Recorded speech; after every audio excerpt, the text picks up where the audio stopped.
So the basic fence. The basic fence is, it comes out of a trainer out of England who was a bouncer for a long time, and he sort of discovered through trial and error that the best way to defend himself was to put up a fence between him and the opponent that he was dealing with. So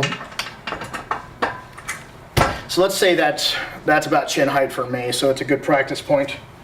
And then I've got a boxing glove. So the fence sort of looks like this. It's more complex, but again, this is a basic video. So I'm standing in an L angle modified fighting stance.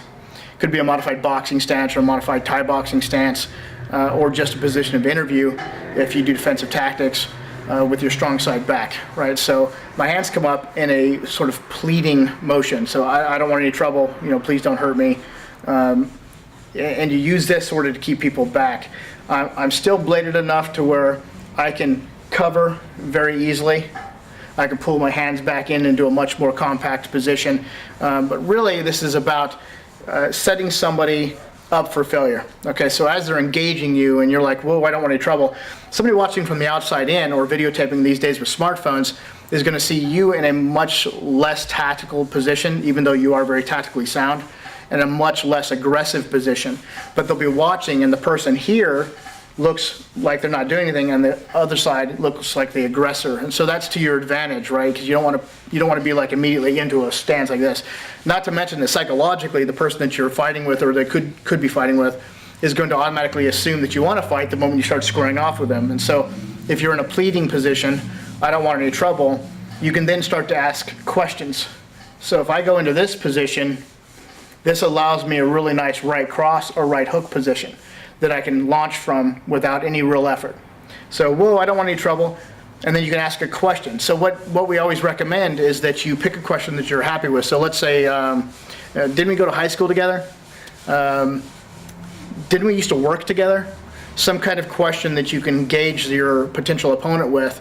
Now this is normally used, so the fence with a strike is normally used because you've tried to de-escalate, you've tried to walk away, and for whatever reason, either because of your job, and you have to maintain a post, like such as a bouncer, or you've tried to walk away but they continue to pursue you, and you're now at the point where you're like, I need something to sort of mitigate this risk, and it's going to require some physical response. So it's a great way to be able to launch first, right? It's a preemptive strike is what it is. You know that something's imminent, and at this point I'm going to preempt whatever I think my opponent might be doing.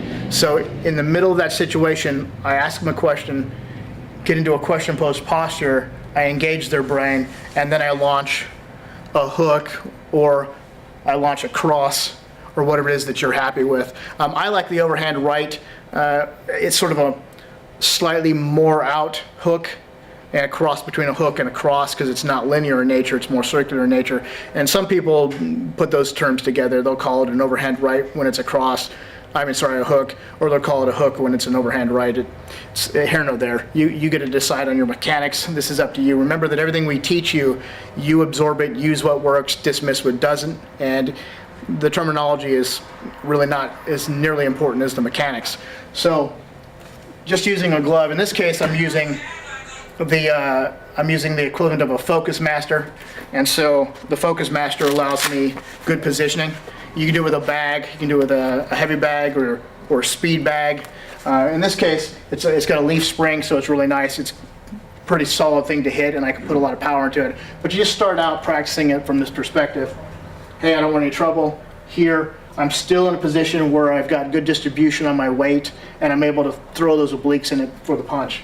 So here, again here, and that motion's very simple. From here, like that.